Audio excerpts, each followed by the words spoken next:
평양의 밤은 언제나 고요했다. 그러나 장철수에게 이 밤은 달랐다. 서재의 희미한 등불 아래 그의 손이 떨리고 있었다. 정리 대상자 명단. 서류 위에 찍힌 붉은 도장이 피처럼 번져 있었다. 장철수, 장미영, 장준호, 장은비. 4개의 이름이 일렬로 나란히 적혀 있었다. 35년. 국가보위성에 바친 35년의 세월이 이 한 장의 종이 위에서 무너져 내렸다. 철수는 서류를 쥔 손을 천천히 내렸다. 창밖으로 검은 세단 한 대가 보였다. 어제까지는 없던 차였다. 운전석에 앉은 사내의 담배 불빛이 어둠 속에서 깜빡였다. 시작됐구나. 그는 서류를 조심스럽게 접어 안주머니에 넣었다. 심장이 쿵쾅거렸지만 얼굴에는 아무런 표정도 드러내지 않았다. 평생을 그렇게 살아왔다. 감정을 숨기는 것, 그것이 보위부에서 살아남는 첫 번째 규칙이었다. 거실로 나오자 아내 미영이 텔레비전을 보고 있었다.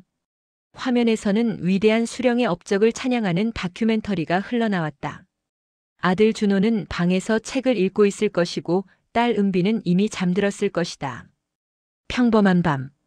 그러나 이것이 이 집에서의 마지막 평범한 밤이 될 터였다. 여보. 미영이 고개를 돌렸다. 28년을 함께한 아내였다.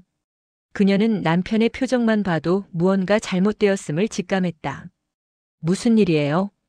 철수는 텔레비전 옆에 놓인 꽃병을 가리켰다. 미영의 눈이 커졌다. 오래전 약속한 신호였다. 집안에 도청 장치가 있을 수 있으니 중요한 이야기는 밖에서 하자는. 두 사람은 말없이 현관을 나섰다. 아파트 복도는 텅 비어 있었다.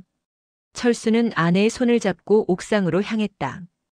계단을 오르는 동안 그의 머릿속에서는 수십 가지 시나리오가 스쳐 지나갔다. 옥상 문을 열자 차가운 바람이 얼굴을 때렸다.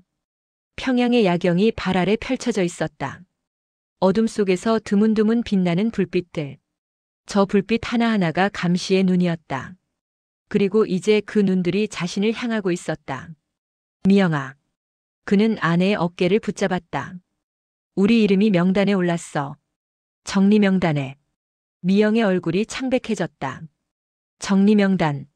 그 의미를 모르는 북한 사람은 없었다. 정치 범수용 소행. 혹은 그보다 더한 것. 어떻게? 당신이 35년을. 권력투쟁이야. 내가 잘못한 게 아니라 줄을 잘못 섰어. 아니, 줄을 서지 않은 게 죄가 됐어. 미영의 눈에서 눈물이 흘러내렸다. 그러나 그녀는 소리내어 울지 않았다. 그녀 역시 이 나라에서 살아남는 법을 알고 있었다. 아이들은요? 함께야. 명단에 내 이름이 다 있어. 침묵이 흘렀다. 바람만이 그들 사이를 지나갔다. 우린 떠나야 해. 철수의 목소리는 낮았지만 단호했다. 어디로요? 남쪽으로. 미영이 숨을 들이켰다. 탈북. 그 단어는 이 나라에서 가장 무거운 죄목이었다. 그리고 보위부 중장의 가족이 탈북한다는 것은 상상조차 할 수 없는 일이었다. 성공할 수 있을까요? 철수는 아내의 눈을 똑바로 바라보았다. 성공이 아니야. 살아야 해. 여기 남으면 우린 죽어. 아이들까지. 그게 이 나라야. 내가 35년 동안 지켜본 이 나라의 진짜 얼굴이야. 그는 평양의 야경을 내려다보았다. 저 어둠 속 어딘가에서 누군가가 체포되고 있을 것이다. 누군가가 신문을 받고 있을 것이다. 그리고 이제 곧 그 대상이 자신이 될 것이다. 사흘 안에 움직여야 해. 그 전에 그들이 먼저 움직일 거야. 미영이 고개를 끄덕였다. 두려움과 결의가 뒤섞인 표정이었다. 아이들에게 뭐라고? 진실을 말해줘야지. 이제 거짓말할 시간은 없어. 철수는 마지막으로 평양의 밤하늘을 올려다보았다. 별은 보이지 않았다. 이 나라의 하늘에는 늘 먼지가 가득했다. 내일부터 우리는 도망자가 된다. 감시자에서 도망자로. 35년 만의 전환이었다. 첫 번째 징후는 전화였다. 아침에 일어나 수화기를 들었을 때 신호음이 없었다. 철수는 수화기를 내려놓았다가 다시 들어올렸다. 여전히 침묵뿐이었다. 시작됐군. 보위부의 처벌 방식을 그는 너무나 잘 알고 있었다. 한꺼번에 덮치지 않는다. 서서히 조여온다. 먼저 통신을 끊고 이동을 제한하고 사회적 관계를 단절시킨다. 먹잇감이 고립되어 스스로 무너질 때까지 기다린다. 그리고 완전히 무력해졌을 때 잡아들인다. 그는 창밖을 내다보았다. 어젯밤 그 검은 세단이 여전히 같은 자리에 서 있었다. 아니, 한 대가 더 늘었다. 회색 밴 한 대가 아파트 뒤편 골목에 주차되어 있었다. 여보, 차량 배급소에서 연락 왔어요. 미영이 부엌에서 나오며 말했다. 그녀의 목소리는 평온했지만 눈빛은 불안으로 가득 차 있었다. 차량 점검이 필요하대요. 당분간 반납하래요. 철수는 고개를 끄덕였다. 예상대로였다. 전화 다음은 차량이다. 그 다음은 이동증일 것이다. 점심 무렵 예상은 현실이 되었다. 인민반장이 찾아왔다. 장동무 이동증 갱신식이라서요. 잠시 반납해 주셔야겠습니다. 인민반장의 눈이 이리저리 움직였다. 불안한 눈빛. 그 역시 무언가 눈치챈 것이다. 그러나 물어볼 용기는 없었다. 이 나라에서 불필요한 질문은 목숨을 단축시킨다. 철수는 이동증을 건넸다. 반장이 허리를 숙여 인사하고 돌아갔다. 문이 닫히는 순간 미영이 다가왔다. 이제 우린 이 아파트에 갇힌 거예요? 공식적으로는 그래. 하지만 철수는 서재로 들어가 책장 뒤에 숨겨둔 지도를 꺼냈다. 군사구역 지도.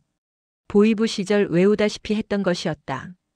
검문소 위치, 초소 교대 시간, 감시 사각지대. 모든 것이 그의 머릿속에 있었다. 여기. 그는 지도 위에 손가락을 짚었다. 이 루트로 가면 검문소 3개를 피할 수 있어. 교대 시간은 새벽 2시에서 3시 사이. 그때가 가장 느슨해. 미영이 지도를 들여다보았다. 산악지대를 통과해야 하네요. 그래. 쉽지 않아. 하지만 불가능하지도 않아. 오후가 되자 이웃들의 태도가 변했다. 복도에서 마주친 옆집 여자는 눈을 피하며 급히 지나갔다. 아래층 남자는 인사조차 하지 않았다. 소문이 퍼지기 시작한 것이다.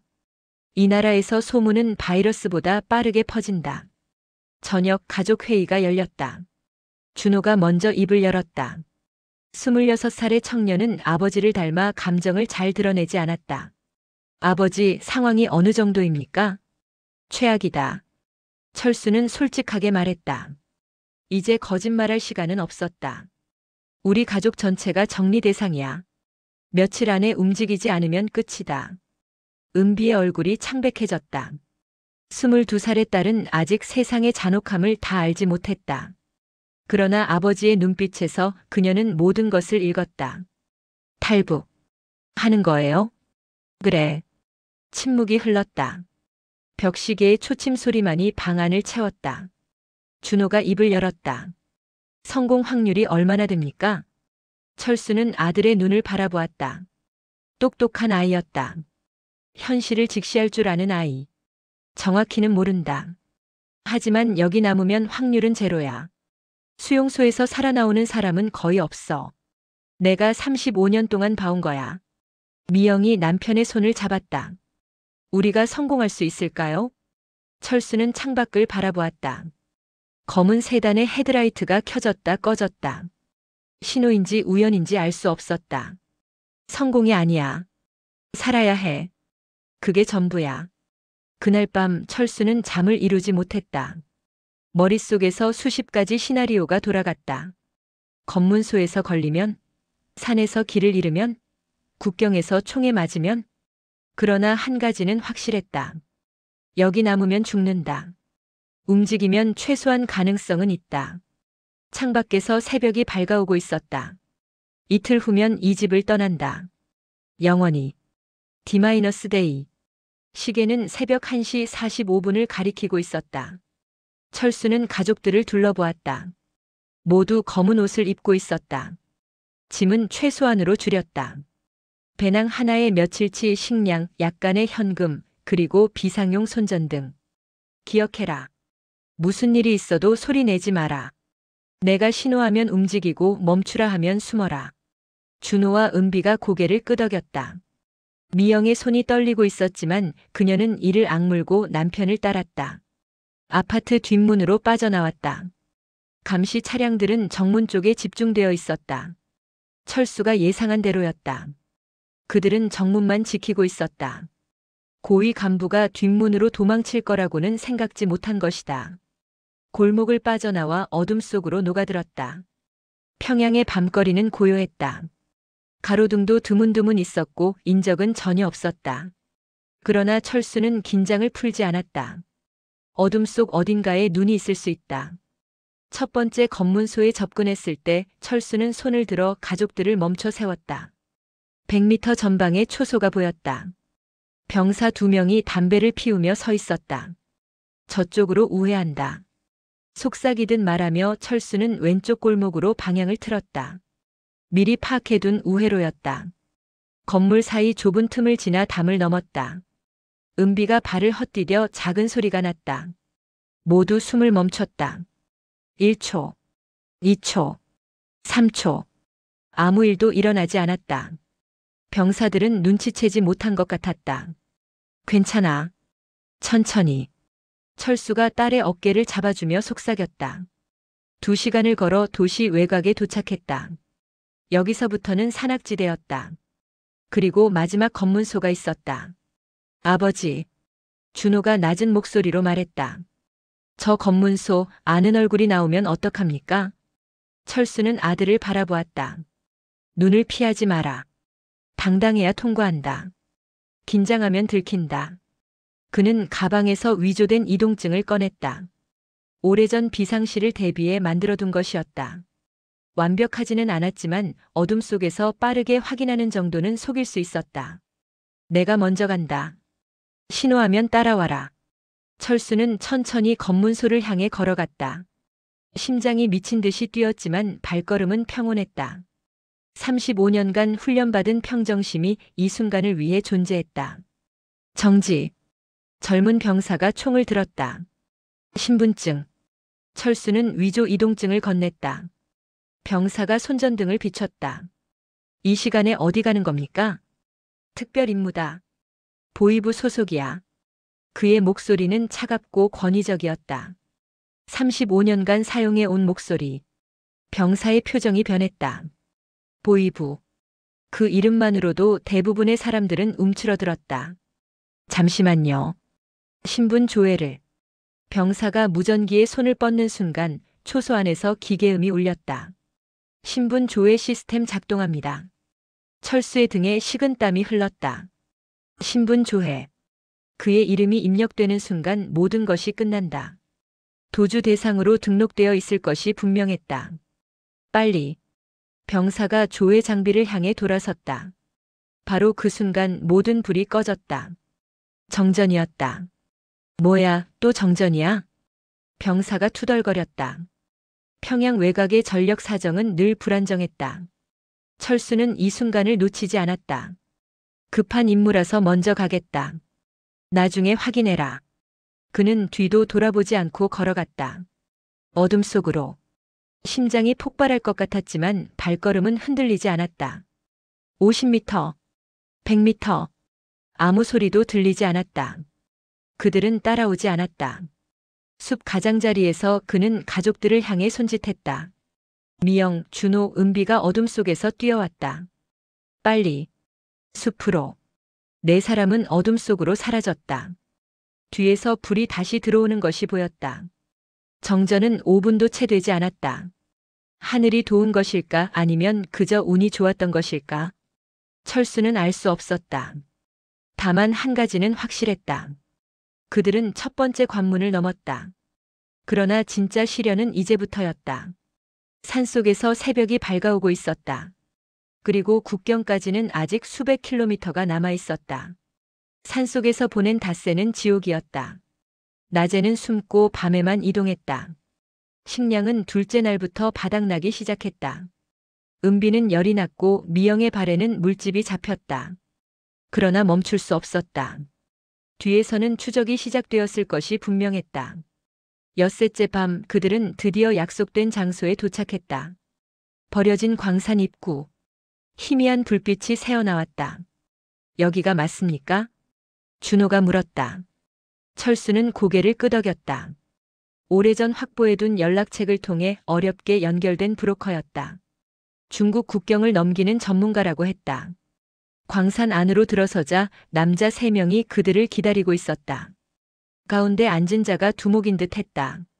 40대 중반쯤 되어 보이는 남자. 눈이 뱀처럼 차가웠다. 장철수 동무. 철수는 고개를 끄덕였다. 당신이 김 브로커인가? 남자가 웃었다. 웃음 속에 온기는 없었다. 그렇게 불러도 되지. 그런데 그가 천천히 일어섰다. 당신이 보이부 중장이라는 건 미리 듣지 못했는데. 철수의 눈이 가늘어졌다. 어떻게 알았을까? 연락책이 발설한 것인가 아니면 다른 경로로 정보가 샌 것인가? 그게 문제가 되나? 문제가 되고 말고. 김 브로커가 손가락을 튕겼다. 부하들이 움직여 출구를 막았다. 보이부 중장의 가족이면 북에서 엄청나게 찾고 있을 거 아니오. 당신들을 넘기면 우리한테도 위험이 커진다는 소리지. 그러니 그가 손을 내밀었다. 값이 달라져야겠소. 원래 금액의 3배. 그리고 당신이 가진 정보도 좀 얹어야겠어. 미영이 철수의 팔을 잡았다. 공포가 그녀의 얼굴에 어려 있었다. 철수는 천천히 숨을 내쉬었다.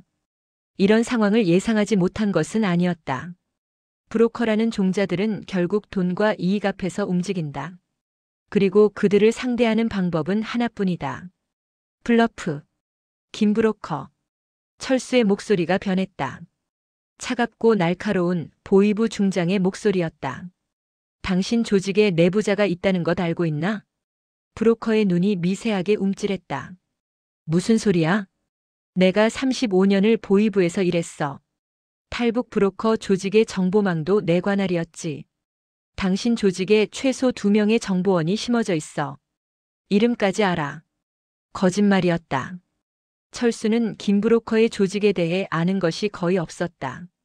그러나 그가 아는 것은 모든 브로커 조직이 편집증적으로 내부 배신자를 두려워한다는 사실이었다. 브로커의 얼굴에 그림자가 지나갔다. 헛소리 마시오. 헛소리가 아니지. 내가 왜 당신을 통해 탈북하려는 줄 알아? 당신 조직 정보를 가지고 있기 때문이야. 나를 건드리면 그 정보가 공안으로 넘어가. 내가 죽어도 마찬가지야. 이미 장치를 해뒀으니까. 침묵이 흘렀다. 브로커가 부하들과 눈짓을 교환했다. 증거가 있소? 증거는 내 머릿속에 있어. 그리고 그건 보험이야. 당신이 협조하면 그 정보는 영원히 묻힌다. 하지만 배신하면. 철수가 손가락으로 목을 긋는 신용을 했다. 당신 조직은 끝장이야. 긴 침묵이 이어졌다. 브로커의 눈이 철수를 훑었다. 진실인지 거짓인지 가늠하려는 듯 했다. 마침내 그가 입을 열었다. 줬소. 원래 금액으로 하지. 하지만 그가 한 발짝 다가섰다. 한 번이라도 이상한 낌새가 보이면 우린 당신 가족을 버리고 갈 거요. 알겠소? 철수는 고개를 끄덕였다. 알겠다. 브로커가 돌아섰다. 이틀 후에 움직인다. 그때까지 여기서 기다리시오. 그가 부하들과 함께 사라지자 미영이 철수에게 다가왔다. 정말 그 정보가 있는 거예요? 철수는 아내의 눈을 바라보았다. 없어. 미영의 눈이 커졌다. 그럼 방금 건 블러프야. 하지만 그는 확신할 수 없지. 그게 중요해. 의심만으로도 충분히 억제력이 된다. 준호가 아버지를 바라보았다. 그의 눈에 새로운 빛이 있었다. 존경인지 두려움인지 알 수 없었다. 아버지 대단하십니다. 철수는 고개를 저었다. 대단한 게 아니야. 살아남는 거지. 이 세계에서는 진실보다 믿음이 더 강력해. 상대가 믿게 만들면 그게 진실이 되는 거야. 그는 광산벽에 기대 앉았다. 온몸에서 힘이 빠져나갔다. 블러프는 성공했지만 위험이 끝난 것은 아니었다. 브로커는 이제 그들을 고급 표적으로 인식할 것이다. 가치가 높으면서도 위험한 짐. 이틀 후면 국경이다. 철수가 중얼거렸다. 그때까지 버텨야 해. 은비가 아버지 옆에 앉았다. 열은 조금 내린 것 같았다. 아빠 무서워요. 철수는 딸의 어깨를 감쌌다. 괜찮아. 아빠가 지켜줄게. 반드시. 그러나 그의 눈은 어둠 속을 향해 있었다. 브로커의 눈빛이 떠올랐다. 저 남자는 기회만 되면 그들을 팔아넘길 것이다. 그것이 이 세계의 법칙이었다. 살아남으려면 끝까지 경계를 늦춰서는 안 된다. 광산 깊은 곳에서 바람이 불어왔다. 차갑고 습한 바람. 마치 무덤에서 불어오는 바람 같았다. 이틀 후 두만강. 기온은 영하 25도. 역대급 한파가 몰아치고 있었다. 강은 완전히 얼어붙어 있었다. 얼음 위로 눈이 쌓여 하얀 평원처럼 보였다. 오늘 밤이요. 김 브로커가 말했다. 이 추위에 국경 순찰도 뜸해. 오늘 안 넘으면 당신들은 끝이야. 내일이면 날씨가 풀려. 그럼 경비가 다시 강화돼. 철수는 강 건너편을 바라보았다. 중국 땅. 저기만 건너면 첫 번째 고비는 넘는 것이다. 그러나 그 사이 500m의 얼음 평원이 지옥보다 더 위험할 수 있었다. 저쪽에 북측 초소가 있어. 브로커가 손가락으로 가리켰다. 300m 간격으로 배치되어 있어. 중간에 사각지대가 있긴 한데. 운이 좋아야 해. 운이요? 그래, 운. 이 일은 결국 운이야. 아무리 계획을 잘 세워도 마지막엔 하늘이 결정해. 자정이 되자 그들은 움직이기 시작했다. 브로커의 부하 한 명이 앞장섰고 철수의 가족이 뒤따랐다. 브로커 본인은 강을 건너지 않았다. 그는 중국 쪽에서 기다리겠다고 했다. 얼음 위에 발을 내딛는 순간 뼈를 깎는 추위가 온몸을 감쌌다. 바람이 칼날처럼 얼굴을 베었다. 은비가 비틀거렸고 준호가 그녀를 부축했다. 소리 내지 마. 빠르게. 안내인이 속삭였다. 그들은 얼음 위를 걸었다. 발밑에서 얼음이 삐걱거리는 소리가 들렸다. 공포스러운 소리였다. 얼음이 깨지면 이 추위에 30초도 버티지 못할 것이다. 100m, 200m. 강 중간쯤 왔을 때였다. 번쩍. 북측 초소에서 서치라이트가 켜졌다. 엎드려. 철수가 소리쳤다. 가족들이 얼음 위에 납작 엎드렸다. 흰 눈 위에 검은 점 4개. 발각되는 것은 시간 문제였다. 빛이 천천히 움직였다. 왼쪽에서 오른쪽으로. 점점 가까워졌다. 움직이면 안 돼. 철수가 속삭였다. 그의 눈이 빠르게 주변을 훑었다. 오른쪽 10여 미터 앞에 얼음 언덕이 보였다. 강물이 얼면서 만들어진 자연 장벽. 저기로 기어가. 그가 가족들을 밀었다. 미영이 먼저 움직였다. 기어서. 천천히. 준호가 은비를 끌고 따라갔다. 바로 그때 총성이 울렸다. 탕, 탕. 얼음 위로 총탄이 파고들었다. 누군가 그들을 발견한 것이다. 뛰어. 철수가 외쳤다. 더 이상 숨을 수 없었다. 가족들이 일어나 달렸다. 얼음 위에서 달리는 것은 악몽이었다. 발이 미끄러지고 균형이 흔들렸다. 총성이 계속되었다. 탕, 탕, 탕. 저기 틈이 있어. 준호가 외쳤다. 얼음 언덕 아래에 작은 공간이 보였다. 얼음과 얼음 사이에 만들어진 틈. 들어가. 철수가 아내와 아이들을 밀어넣었다. 미영, 은비, 준호가 차례로 좁은 틈으로 몸을 숨겼다. 철수는 들어가지 않았다. 여보. 미영이 손을 뻗었다. 당신도 빨리. 철수는 아내의 눈을 바라보았다. 일순간이었지만 28년의 세월이 그 눈빛 속에 담겨 있었다. 내가 시선을 끌어야 해. 그래야 너희가 살아. 안 돼. 그러나 철수는 이미 돌아서고 있었다. 반대쪽에서 만나. 반드시. 약속해. 그는 달리기 시작했다. 반대 방향으로. 최대한 빠르게. 최대한 눈에 띄게. 거기서 북측 병사들의 고함이 들렸다. 서치라이트가 철수를 향해 돌아갔다. 총성이 그를 뒤쫓았다. 철수는 달렸다. 폐가 터질 것 같았다. 다리가 비명을 질렀다. 그러나 멈출 수 없었다. 뒤에서 가족들이 보고 있다. 아내가, 아들이, 딸이. 총알 하나가 그의 어깨 옆을 스쳤다. 불타는 듯한 통증. 그러나 그는 달리기를 멈추지 않았다. 얼음 언덕 뒤로 몸을 숨겼다. 숨을 헐떡이며 뒤를 돌아보았다. 병사들이 그를 쫓아오고 있었다. 셋. 아니, 넷. 그러나 그들은 가족이 숨은 곳을 지나쳤다. 시선이 완전히 철수에게 고정되어 있었다. 성공이다. 이제 도망쳐야 한다. 철수는 다시 달렸다. 강 하류 쪽으로. 어둠 속으로. 총성이 계속되었지만 점점 멀어졌다. 얼마나 달렸을까? 강둑에 닿았을 때 그의 다리가 꺾였다. 눈 속에 쓰러졌다. 온몸이 얼어붙는 것 같았다. 의식이 흐려졌다. 미영아. 준호야. 은비야. 살아라. 제발. 마이너스. 1시간 후 중국 측 강변. 미영은 눈물을 흘리며 강 건너를 바라보고 있었다. 총성은 이미 멎었다. 북측 초소의 불빛만이 어둠 속에서 빛나고 있었다. 아버지가. 은비가 흐느꼈다. 준호는 말이 없었다. 그의 주먹이 부르르 떨리고 있었다. 기다려야 해. 미영이 말했다. 목소리가 갈라졌다. 약속했어. 반대쪽에서 만난다고. 반드시. 그들은 기다렸다. 영하 25도의 추위 속에서. 1시간. 2시간. 새벽 4시. 어둠 속에서 그림자가 움직였다. 엄마. 준호가 외쳤다. 그림자가 비틀거리며 다가왔다. 눈과 피로 뒤덮인 사람.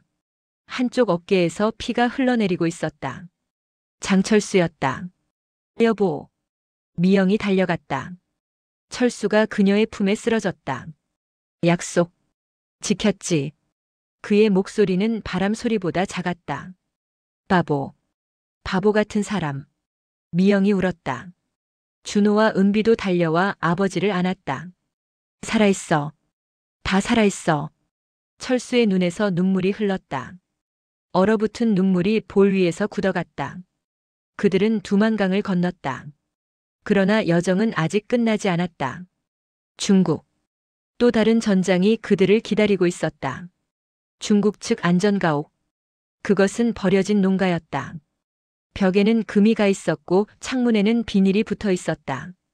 그러나 지금 이 순간 그곳은 천국이었다. 철수는 낡은 침대에 누워 있었다.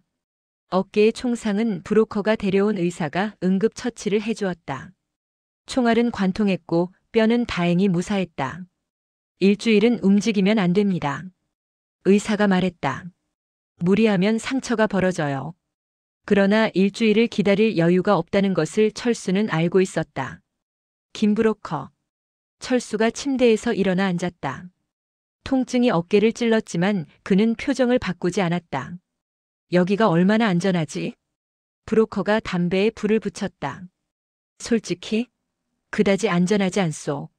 중국 공안이 요즘 탈북자 단속을 강화하고 있어. 그리고 그가 의미심장하게 말을 끊었다. 그리고 당신 같은 고위층 탈북자는 북에서 특별 추적팀을 보내. 해외 공작팀이라고 들어봤소? 철수의 눈이 가늘어졌다. 해외 공작팀. 물론 알고 있다. 그가 직접 관리하던 부서 중 하나였다. 해외에서 탈북자를 추적하고 필요하면 제거하는 조직. 알고 있어. 그럼 알겠군. 당신은 그들의 최우선 표적이야. 보위부 중장이 탈북했다? 북에서는 난리가 났을 거요. 체면 문제도 있고 당신 머릿속에 든 정보도 있고. 철수는 창밖을 바라보았다. 황량한 농촌 풍경이 펼쳐져 있었다. 평화로워 보였다. 그러나 그 평화 아래에 얼마나 많은 눈이 숨어 있는지 그는 알고 있었다. 언제 움직일 수 있지? 이틀 후에 다음 이동을 준비하겠소. 여기서 선양까지. 거기서 다시 동남아로. 이틀. 철수는 고개를 끄덕였다. 이틀이면 충분할까? 아니, 충분해야 한다. 그날 밤 철수는 잠을 이루지 못했다. 어깨의 통증 때문만은 아니었다. 무언가 불안했다. 오랜 세월 감시자로 살아온 그의 직감이 경고를 보내고 있었다. 새벽 3시. 그는 침대에서 일어나 창가로 갔다. 어둠 속에서 아무것도 보이지 않았다. 그러나 그는 보았다. 300m쯤 떨어진 언덕 위. 희미한 불빛. 담배불이었다. 누군가 그곳에서 이쪽을 감시하고 있었다. 미영아. 그는 아내를 깨웠다. 일어나. 조용히. 미영이 눈을 떴다. 남편의 표정을 보고 즉시 상황을 파악했다. 아이들 깨워. 짐 싸. 발각된 거예요? 아직 확실하지 않아. 하지만 여긴 오래 있을 곳이 못 돼. 15분 후 가족은 짐을 쌌다. 브로커의 부하가 당황한 얼굴로 나타났다. 뭐 하는 거요? 아직 이동 시간이. 저 언덕 봐. 철수가 가리켰다. 담배불이 보여. 감시야. 부하의 얼굴이 굳었다. 공안인가? 몰라. 공안이면 차라리 나아. 그게 아니면 북의 해외 공작팀. 그들은 뒷문으로 빠져나왔다. 트럭 한 대가 기다리고 있었다. 브로커가 비상용으로 준비해 둔 것이었다. 트럭이 어둠 속을 달렸다. 뒤를 돌아보니 농가에 불이 켜지는 것이 보였다. 누군가 들이닥친 것이다. 아슬아슬했군. 브로커의 부하가 중얼거렸다. 철수는 말없이 어둠을 바라보았다. 이번에는 운이 좋았다. 그러나 운은 언제까지고 계속되지 않는다. 선양에 도착한 것은 다음 날 저녁이었다. 대도시의 불빛이 눈부셨다. 그러나 철수는 그 불빛들 속에 숨은 위험을 느낄 수 있었다. 여기서부터는 더 조심해야 해. 그가 가족들에게 말했다. 중국 공안 북의 공작팀 그리고 우리를 팔아넘기려는 사람들. 저기 사방에 있어. 미영이 남편의 손을 잡았다. 어떻게 해야 하죠? 하루도 같은 곳에 자면 안 돼. 낮에는 숨고 밤에만 움직여. 그리고 그는 가족들의 눈을 하나씩 바라보았다. 아무도 믿지 마. 아무도. 준호가 물었다. 브로커도요? 브로커도. 그들은 돈을 위해 일해. 더 큰 돈이 생기면 우리를 팔아넘길 거야. 선양에서의 일주일은 끔찍했다. 매일 밤 숙소를 옮겼다. 허름한 여관, 버려진 창고, 심지어 공사장 컨테이너까지. 어디서든 감시의 눈초리가 느껴졌다. 어느 날 밤 그들이 숨어있던 여관에 공안이 들이닥쳤다. 신분증. 철수는 가족을 창문으로 밀었다. 2층이었지만 달리 방법이 없었다. 뛰어. 그들은 어둠 속으로 뛰어내렸다. 미영이 발목을 삐었지만 소리를 지르지 않았다. 준호가 어머니를 부축하고 골목으로 사라졌다. 철수는 뒤에 남아 추격자들의 시선을 끌었다.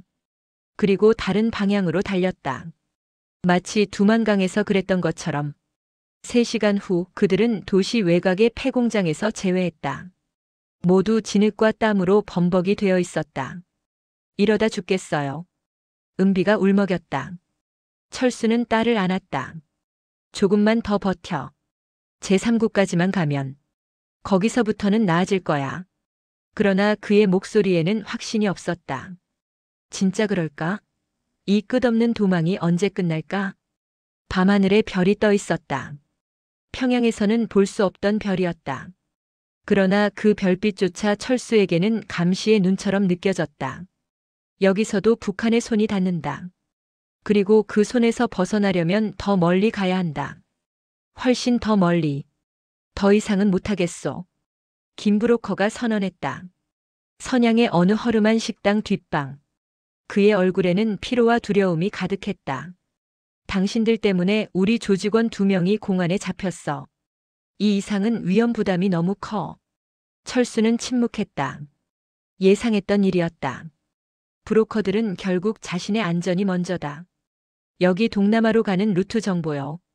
브로커가 종이 한 장을 건넸다. 여기서부터는 알아서 하시오. 라오스까지 가면 거기서 한국 대사관에 연락할 수 있을 거요. 철수는 종이를 받아들었다. 손으로 그린 지도와 몇 개의 연락처가 적혀 있었다. 고맙다. 고맙긴. 살아서 한국에 도착하면 그때 고마워하시오. 브로커가 일어섰다. 아, 그리고 이거. 그가 봉투 하나를 던졌다. 안에는 여권 4개가 들어있었다. 가짜 여권이요. 완벽하진 않지만 일단 동남아에서는 통할 거요. 철수는 여권을 열어보았다. 사진은 가족들의 것이었지만 이름과 국적은 모두 가짜였다.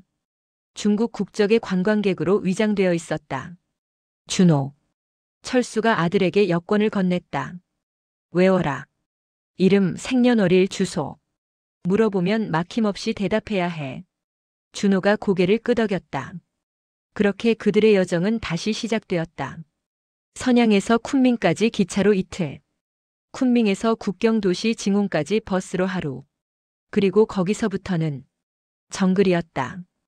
국경을 넘는 것은 브로커의 도움 없이 해야 했다. 철수는 지도와 나침반만으로 밀림을 헤쳐나갔다. 뱀이 나왔고 거머리가 달라붙었고 모기가 때로 덮쳤다. 못 가겠어요. 은비가 쓰러졌다. 사흘째 밀림을 걷고 있었다. 모두가 한계에 다다르고 있었다. 조금만 더. 철수가 딸을 일으켜 세웠다. 저기 보여? 강이야. 강만 건너면 라오스야. 메콩강의 지류가 보였다. 탁한 갈색 물이 느리게 흘러가고 있었다. 그들은 뗏목을 만들었다. 쓰러진 나무와 덩굴로 엮은 조잡한 뗏목. 그러나 달리 방법이 없었다. 강을 건너는 동안 뗏목이 2번이나 뒤집힐 뻔했다. 미영이 물에 빠졌다가 준호가 가까스로 끌어올렸다. 모두가 젖고 지치고 절망했다. 그러나 그들은 건넜다. 라오스 땅에 발을 디딘 순간 은비가 주저앉아 울었다. 기쁨이 아니라 지침의 눈물이었다. 다 왔어.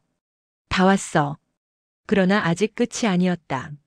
라오스에서 태국까지, 그리고 태국에서 한국까지 아직 수천 킬로미터가 남아 있었다. 비엔티안의 한국 대사관. 그들은 마침내 그곳에 도착했다. 그러나 대사관에 들어가는 것은 또 다른 문제였다.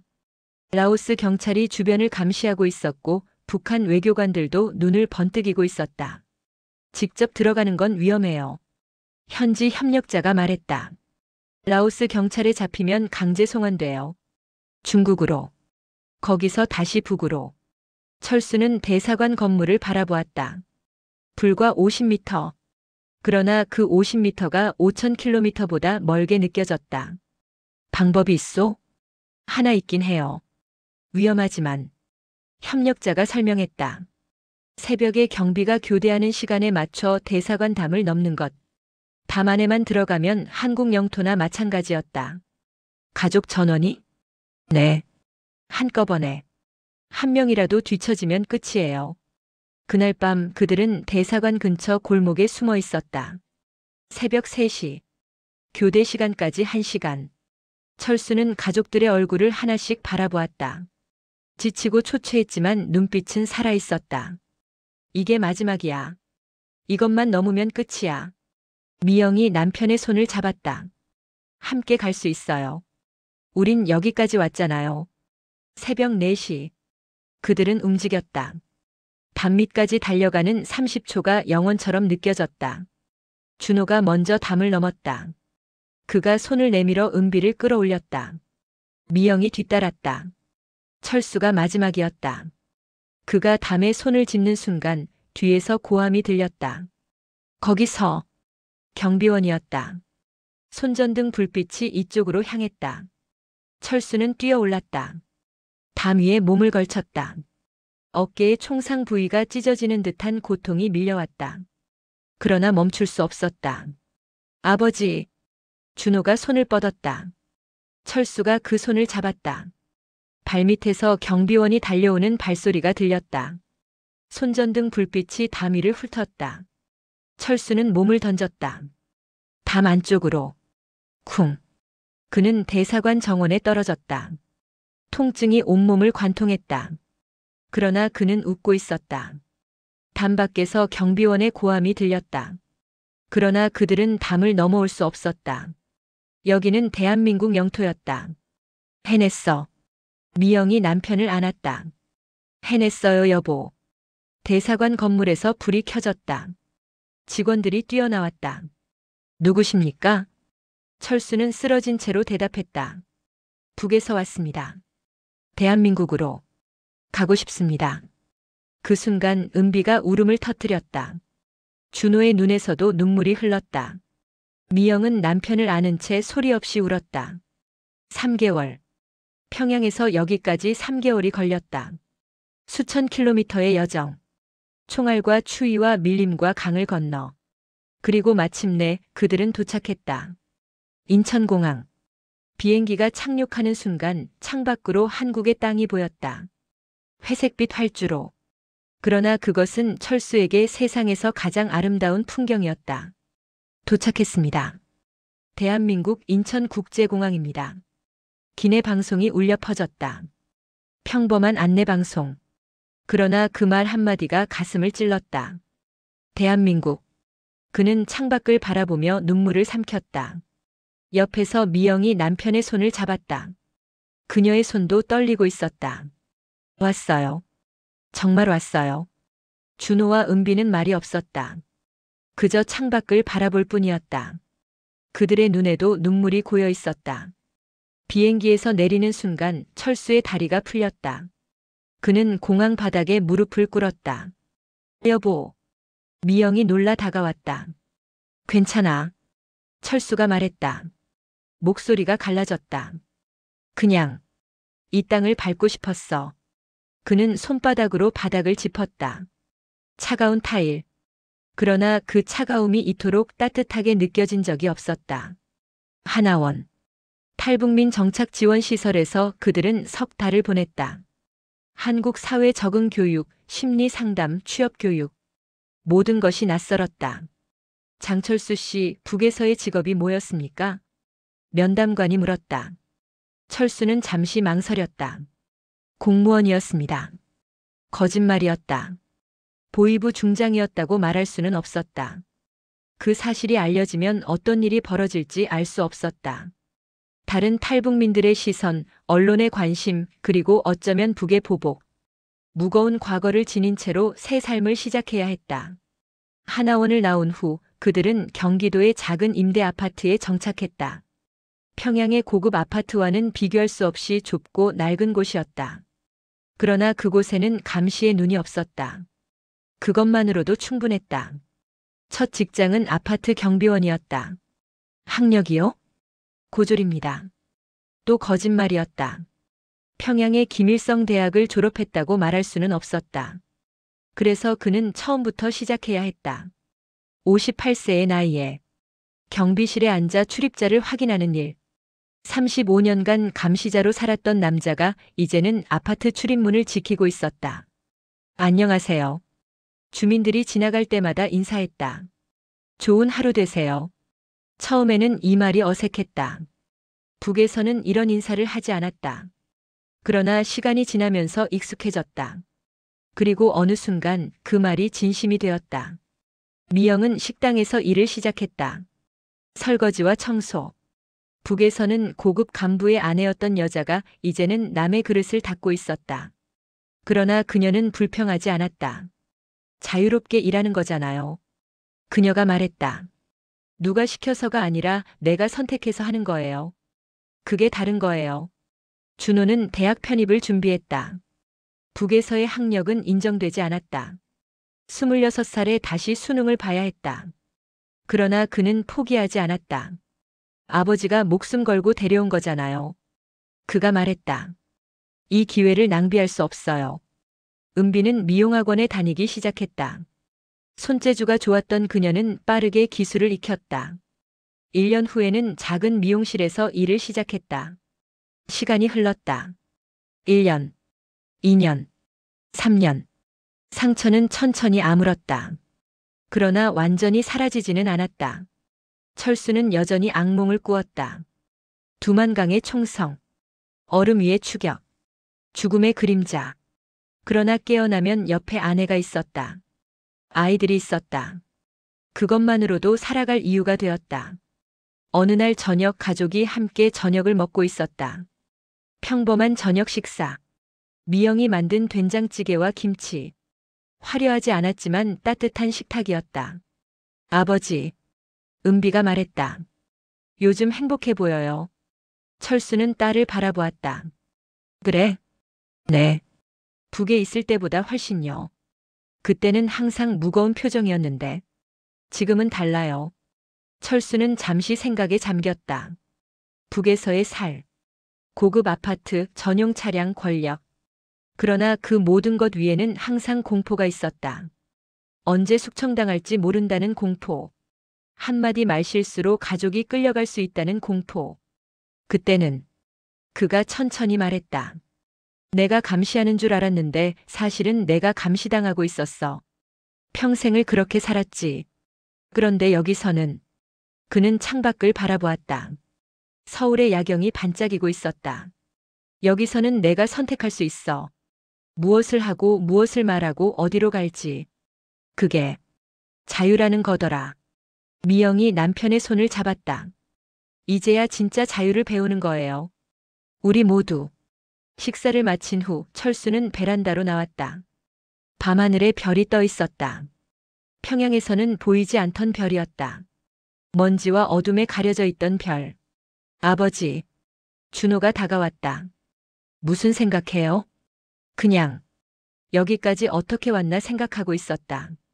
철수는 아들을 바라보았다. 29이 된 아들. 대학에 편입해서 열심히 공부하고 있는 아들. 준호야. 네. 내가 북에서 한 일들. 언젠가 알게 될 거다. 좋은 일만 한 게 아니야. 내 손에 피가 묻어 있어. 준호는 침묵했다. 그래도 아버지는 우리를 구했잖아요. 그게 속죄가 될까? 모르겠어요. 하지만 적어도 시작은 했잖아요. 새로운 시작. 철수는 고개를 끄덕였다. 그래. 새로운 시작. 그는 밤하늘을 올려다보았다. 별들이 반짝이고 있었다. 우리가 탈출한 건 나라가 아니었어. 네. 운명이었어. 정해진 운명에서 탈출한 거야. 그리고 이제 새로운 운명을 만들어가는 거지. 바람이 불어왔다. 차갑지만 상쾌한 바람. 자유의 바람이었다. 철수는 눈을 감았다. 두만강의 총성이 아직도 귓가에 맴돌았다. 얼음 위의 추격전, 밀림의 공포, 그 모든 악몽들. 그러나 눈을 뜨면 가족이 있었다. 자유가 있었다. 내일이 있었다. 그것으로 충분했다. 아버지 들어가요. 추워요. 은비가 베란다 문을 열며 말했다. 그래. 들어가자. 철수는 마지막으로 밤하늘을 바라보았다. 평양에서 서울까지 5,000km의 여정. 죽음의 문턱을 수없이 넘어. 그리고 마침내 그는 집에 도착했다. 진짜 집에.